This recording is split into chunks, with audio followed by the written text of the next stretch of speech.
입찰을 피하기 위해 예산을 쪼개서 집행하는 편법이 비리로 이어지고 있습니다. 조달 방식을 강화해야 한다는 지적이 나오고 있습니다. 전북도의회가 올해 누리 예산을 강제적으로 편성해 의결했습니다. 전북교육청은 증액 예산에 동의할 수 없다며 예산 집행을 하지 않겠다는 방침입니다. 조기 대선이 가시화하면서 지역 민심을 잡으려는 대선 주자들의 움직임이 빨라지고 있습니다. 최근 닷새 동안 이재명, 안철수, 문재인 등 유력 후보 3명이 잇따라 전북을 찾았습니다. 내년에 새만금 안팎에서 8천억 원이 넘는 해상 풍력 사업이 잇따라 착공될 예정이어서 지역 경제와 어려움을 겪고 있는 조선업계 회생에 도움이 될 전망입니다. 재량 사업비를 공개한 익산시 의회의 한 초선 의원이 동료 의원들의 제재를 받을 처지에 놓였다는 소식에 비난 여론이 확산되고 있습니다. 여러분 안녕하십니까? JTV 8시 뉴스입니다. 이건식 김제 시장이 후배가 운영하는 업체에 특혜를 주었다가 법정 구속되는 등 자치단체의 물품 구매 비리가 끊이질 않고 있습니다. 경쟁 입찰을 피하기 위해 예산을 쪼개서 집행하는 편법까지 동원되고 있습니다. 이 때문에 현재 조달 방식을 바꿔야 한다는 지적이 나오고 있습니다. 하원우 기자의 보도입니다. 김제 씨는 지난 2009년부터 4년간 가축 면역 증강제 등 16억 원어치의 물품을 한 업체에서 구입했습니다. 이건식 김제 시장의 후원자였던 후배가 운영하는 업체였습니다. 김제 씨의 예산 집행 내역을 살펴봤습니다. 거의 해마다 3, 4억 원 안팎의 예산이 집행됐는데 한 번에 집행하지 않고 대부분 1억 원 이하로 나눠 물품을 사들였습니다. 조달청과 계약을 맺은 중소기업 제품인 경우 1억 원 미만은 경쟁 입찰을 거치지 않고도 담당 공무원이 특정 제품을 골라 구입할 수 있기 때문입니다. 사업부서 쪽에서 저희한테 요청한 사항이 1억 원 미만으로 발주가 되었기 때문에 저희 쪽에서는 계약을 그렇게 한 거죠. 덕분에 이 업체는 다른 업체와 아무런 경쟁도 거치지 않고 무려 4년간 독점적으로 김제 씨 예산을 챙겼습니다. 이달 초에도 부안군의 한 공무원이 특정 업체의 조명 제품을 구매하는 대가로 뇌물을 받았다가 검찰에 기소됐습니다. 역시 구매 대금이 1억 원 이하라는 이유로 경쟁 입찰 없이 업체가 선정됐습니다. 1억 원 이상을 요청을 할 경우에 2단계로 넘어가고 그 아래의 금액들은 그냥 쇼핑몰에서 요청해서 사시면 구매해서 사시는 거거든요. 경쟁 없이.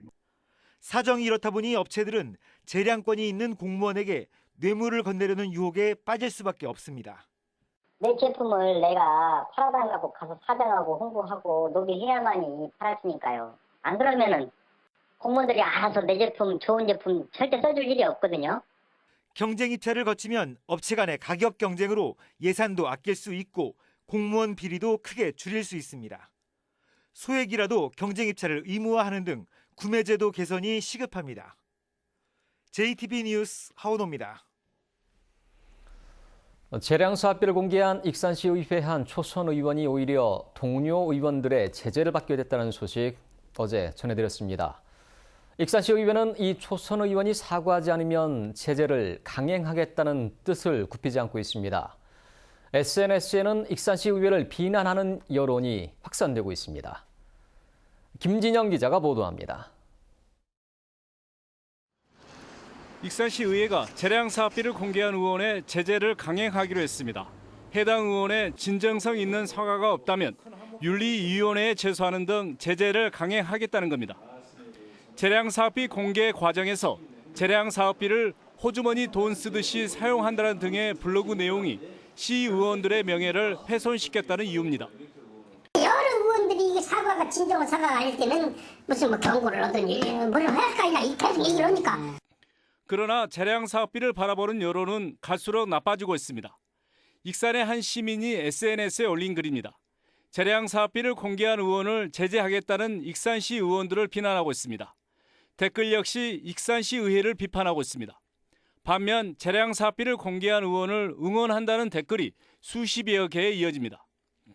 이번 SNS를 보더라도 지역도 그런 편법적으로 운영됐던 관행들을 없애는 게 지금 필요하지 않냐라고 하는 여론이 일고 있습니다. 이런 비난 여론에도 불구하고 익산시 의회는 재량 사업비를 공개한 의원을 징계하기 위해 오는 21일 총회를 열 예정입니다. 익산시 의회가 시민들의 목소리에 귀를 기울이지 않은 채 볼썽사나운 모습을 보이고 있습니다. JTB 뉴스 김진영입니다. 도의회가 올해 누리 예산을 강제적으로 편성해 의결했습니다. 전북교육청은 증액 예산에 동의할 수 없다며 예산 집행을 하지 않겠다는 방침입니다. 의회가 일방적으로 예산을 증액해 처리한 건 사상 초유의 일입니다. 보도에 주창현 기자입니다. 도의회가 전북교육청 추경 예산안에 올해 필요한 어린이집 누리예산 762억 원을 강제 편성했습니다. 재원은 학교시설 보수비 등 990건의 내년도 본예산을 삭감해 만들었습니다. 예산 편성권은 교육감에게 있기 때문에 도의회는 증액 동의를 요청했지만 교육감은 거부했습니다. 추가경정 예산안의 일부 항목에 증액된 사항에 대하여 동의 여부를 좌석에서 말씀해 주시기 바랍니다. 네, 동의하지 않습니다. 예. 교육감의 부동의에도 불구하고 도의회는 누리예산이 포함된 추경 예산안을 통과시켰습니다. 이의가 없음으로 가결되었음을 선포합니다. 의회가 증액 예산을 강제 편성하고 단체장이 부동의 입장을 밝혀 논란이 된 것은 지방자치제 시행 이후 처음 있는 일입니다. 도의회는 누리예산 미편성으로 도민들의 피해가 우려됐고 내년 예산 불이익을 우려해 강제 편성이 불가피하다는 입장입니다. 우리 아이들, 선생님들, 보육교사들 다 어려운 점이 있는데요. 또한 내년에 교육부에서 1,400억 정도의 교부금을 감액시킨다고 해서 저희들은 어쩔 수 없이 예산을 증액 동의를 한 겁니다. 교육감은 도의회가 예산 편성권을 심각하게 침해했고 동의 없는 예산 편성은 관련 법을 어긴 것이라고 주장했습니다. 편성된 예산을 집행하지 않겠다는 뜻도 분명히 했습니다. 도의회가 의결을 했는데 저에게는 지방자치법 127조 3항에 어긋나는 위반하는 그러한 의결에 대해서는 집행 의무가 발생하지 않는다는 것, 그래서 명확히 하고 싶습니다. 강제 편성된 누리 예산을 교육청이 집행하지 않으면 현재 상황과 달라지는 것은 아무것도 없습니다. 오히려 올해 회계연도가 끝나면 누리 예산의 불용 처리 문제까지 남게 돼 도의회의 강제 예산 편성은 논란의 끝이 아닌 새로운 시작이 될 가능성이 높아 보입니다. JTB 뉴스 조창인입니다. 전북도의회가 이병국 새만금 개발청장의 경질을 촉구하는 결의안과 김승환 교육감에게 과태료를 부과하는 안을 의결했습니다. 도의회는 오늘 제338회 정례회를 열고 이병국 새만금 개발청장이 새만금 개발에 적극적으로 나서지 않았다며 정부의 경질을 촉구하는 결의안을 채택했습니다. 또 김승환 교육감이 도의회 행정사무감사에 출석하지 않아 과태료 부과를 요구하는 안을 채택했다고 덧붙였습니다. 마이산 케이블카 자문위원회에 참여했던 환경단체 소속 위원 3명이 진안군이 거짓 자료로 군민들을 현혹하고 있다며 자문위원직을 사퇴했습니다. 이들은 마이산 케이블카 타당성 조사에서 예상 관광객 수와 탑승률 등이 과다 산정됐고 타당성 조사가 마무리되지 않은 상태에서 실시 설계 용역비를 반영하는 등 진안군이 일방적으로 사업을 추진하고 있다며 더 이상 들러리 역할을 하지 않겠다고 밝혔습니다. 진안군은 내년도 마이산 케이블카 설계 용역비로 10억 원을 요구했고 군의회는 국가 예산 확보 후 사업을 추진하는 조건으로 승인했습니다. 지난주 토요일부터 야권의 유력 대선 주자들이 전북을 방문하고 있습니다. 안철수 의원과 이재명 시장에 이어서 오늘은 더불어민주당 문재인 전 대표가 정읍을 방문해 AI 대책과 대선을 앞둔 포부를 밝혔습니다. 조기 대선으로 전북 민심을 잡으려는 대선 주자의 움직임이 빨라지고 있습니다. 김철 기자가 보도합니다. 더불어민주당 문재인 전 대표가 정읍시 AI 방역대책본부를 찾았습니다. 문 전 대표는 올해 AI의 확산 속도가 최대 피해를 낸 2014년보다 빠르다며 피해를 줄이기 위해 휴업 보상제와 예방 백신을 강화하자고 제안했습니다. 개헌엔 찬성하지만 적절한 개헌 시기를 다음 정부 초기로 분석했습니다. 지금 촛불 민심은 이 시기에 개헌을 하자는 것이 아니라 다음 정부 초기에 개헌을 이뤄내는 그런 식의 이런 어떤 그 타임 스케줄이 바람직하지 않을까. 지난주 토요일부터 닷새 동안 야권 후보 가운데 지지율이 높은 문재인, 이재명, 안철수 등 이른바 빅3가 잇따라 전북을 방문했습니다. 달아오른 조기 대선을 실감케 합니다. 야권의 빅3는 전북의 민심을 얻기 위해 저마다 해법을 제시했습니다. 문 전 대표는 정권 교체의 희망을 내세웠습니다. 호남 지역의 어떤 어려운 삶의 해결을 위해서 제 최선의 노력을 다하겠습니다. 정권 교체 희망을 우리가 더 높여 간다면 저는 호남에서도 또 저를 지지해 주시지 않을까 그렇게 기대를 하고 있습니다. 이재명 성남시장은 전북 소외론을 없애겠다고 강조했습니다. 전북 그러면 상당히 소외감을 많이 느끼고 있고 또 균형 발전이라는 측면에서 매우 소외됐다는 생각들을 하고 있어서 여기에 대한 뭔가 대책이 필요하겠다 이런 생각 가끔 하게 됩니다. 안철수 전 국민의당 대표는 기득권을 없애 세상을 바꾸자고 제안했습니다. 세상 바꾸기 정말로 어렵습니다. 바뀌지 않습니다. 기득권 때문입니다. 대선 주자들은 앞다퉈 전북을 사랑하고 호남을 통해 세상을 바꾸겠다고 말했지만 구체적인 해법을 제시하지 않았습니다. 아직 전북의 부동층을 공략하기엔 많은 한계를 드러냈습니다. JTB 뉴스 김철우입니다. 김제 오리 농장에서 AI가 추가로 발생했습니다. 전라도는 김제시 공동면의 한 오리 농장이 AI에 감염된 사실이 확인돼 이 농장과 인근 농장 등 두 곳의 오리 4만 마리를 살처분하기로 했다고 밝혔습니다. 이로써 올겨울 전북의 AI 발생 지역은 6곳으로 늘었고 살처분했거나 살처분할 닭과 오리는 49만 4천 마리가 됐습니다. AI가 확산되면서 달걀값이 일주일 만에 10%나 오르게 됐습니다. 이마트와 홈플러스 등 대형마트는 지난 8일 달걀값을 평균 5% 올린 데 이어서 일주일 만인 내일 다시 5%가량 올리기로 했습니다. 대형마트 측은 AI가 전국에서 확산되면서 산란계가 4~5개월 만에 17%가량 줄어 당분간 달걀값이 계속 오를 것으로 예상했습니다. 내년에 새만금 안팎에서 4천억 규모의 해상풍력발전단지 조성 사업이 잇따라 착공됩니다. 두 사업의 총 규모가 8천억을 훌쩍 넘어 어려움을 겪고 있는 조선업계의 회생에도 도움이 될 전망입니다. 이승환 기자의 보도입니다. 먼저 첫 삽을 뜨는 건 영광에서 위도 앞바다 사이에 추진되는 서남의 해상풍력단지입니다. 한국전력 등이 참여한 한국해상풍력은 내년 3월 해상변전소를 시작으로 사업에 착수합니다. 2018년까지 4,300억이 투입되는 이 사업은 국산 부품으로 기술력을 쌓아서 세계 시장을 겨냥하기 위한 것입니다.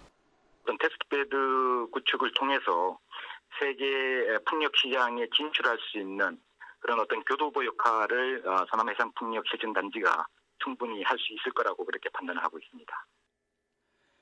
새만금 사후 방조제 안쪽에서 진행될 새만금 해상풍력단지도 행정 절차를 마치고 내년 4월 착공을 준비하고 있습니다. 4,400억이 투입되는 이 사업은 새만금 산단에 풍력발전기 조립공장도 설치할 예정입니다. 신재생 에너지 산업에 대한 글로벌 경쟁력을 갖기 위한 고부가치 R&D라든지 실증 기반들이 갖춰가면서 전라북도의 관련 산업에 대한 동반 성장이 기대가 되고 있습니다. 내년 봄 8,700억 규모의 사업이 진행되면 벼랑에 몰린 조선업계에도 단비가 될 것으로 보입니다. 풍력과 조선산업의 연관성이 높기 때문입니다. 이 때문에 최대한 해상풍력 일감을 도내 업체들이 수주할 수 있도록 행정력을 모아야 한다는 지적입니다. 군산 조선업체, 협력업체들에게 돌아간다면, 일거리가 돌아간다면 충분히 우리가 이 고난을 이겨낼 수 있는 어떤 계기가 되지 않을까라는 3, 4년간 지연된 해상풍력 사업들이 하나둘 시동을 걸면서 침체된 관련 업계에서도 기대감이 높아지고 있습니다. JTB 뉴스 이승환입니다. 전주시가 효천지구 아파트의 분양가를 적정 수준으로 유도하기로 했습니다. 전주시는 효천지구가 민간 택지인 탓에 분양가 심사 대상이 아니지만 시민 부담을 고려해 적정 수준에서 결정되도록 사업자에 요청하겠다고 밝혔습니다. 효천지구 내 아파트는 내년 2월 말쯤 첫 분양이 예상되고 있습니다. 무허가 축사 유예 기간이 오는 2018년 3월로 다가왔지만 전북 축사의 절반가량인 5,300곳이 여전히 무허가로 방치돼 대책 마련이 시급합니다. 전북도의회 양성빈 의원은 앞으로 15개월 안에 무허가 축사를 개선하지 않으면 1억 원의 과태료를 내거나 축사를 폐쇄해야 하지만 전북 무허가 축사 가운데 적법화 비율은 3%에 그치고 있다고 밝혔습니다. 전라북도는 허가로 전환하는 과정에서 건축 설계비를 깎아주거나 현대화 비용 일부를 지원하고 있다며 축산농가의 참여를 당부했습니다. 만 65세 이상에 대한 폐렴구균 예방접종이 무료로 바뀌었지만 대상자 가운데 30%가 아직 접종을 하지 않은 것으로 나타났습니다. 전라북도 조사 결과 만 65세 이상 노인의 폐렴구균 예방접종률은 69.8%로 나타났고 특히 만 65세 접종률은 이보다 낮은 66.6%로 확인됐습니다. 전라북도는 평생 한 번의 예방접종으로 폐렴구균에 의한 폐혈증, 뇌수막염 등을 예방할 수 있다며 주소지에 관계없이 가까운 보건소에서 접종할 것을 당부했습니다. 도내 초중고등학교들이 다음 주부터 겨울방학에 들어갑니다. 전북교육청은 도내 417개 초등학교 가운데 절반의 학교가 23일부터, 나머지 학교는 27일부터 40일간의 겨울방학에 들어간다고 밝혔습니다.